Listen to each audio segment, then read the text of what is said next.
नमस्कार,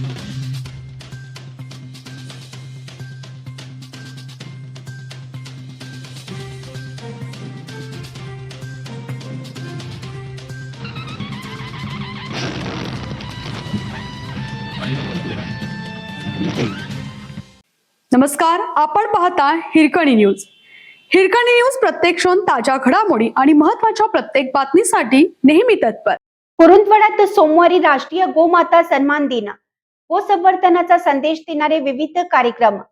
राष्ट्रीय गोमाता सन्मान दिनानिमित्त सोमवारी दुपारी 3 वाजता कुरुंदवाड पालिका चौक येथे रामेश्वर कृषी विज्ञान विकास मंडळाच्या वतीनं गोशाळेचं उद्घाटन, गोमाता पूजन, भव्य मिरवणूक व विविध धार्मिक सामाजिक कार्यक्रमांचं आयोजन करण्यात आलं आहे, अशी माहिती गोरक्षक रामचंद्र डांगे यांनी पत्रकार परिषदेत दिली.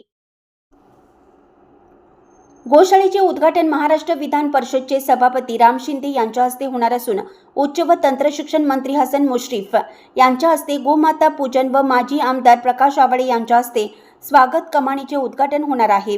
कार्यक्रमाच्या अध्यक्षस्थानी माजी आरोग्य राज्यमंत्री डॉक्टर राजेंद्र पाटील यड्रावकर राहणार आहेत.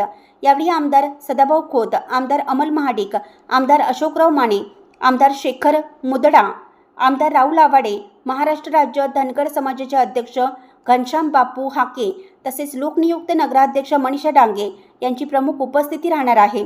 रामचंद्र डांगे यांनी सांगितलं की भारतीय संस्कृतीतील गोमातेचे महत्त्व अधोरेखित करत गोसंवर्धन व गोसेवेबाबत जनजागृती करण्यासाठी या उपक्रमाचं आयोजन करण्यात आलं असून गोशाळेमुळे निराधार व भाकड जनावरांसाठी कायमस्वरूपी संगोपनाची सुविधा उपलब्ध होणार आहे.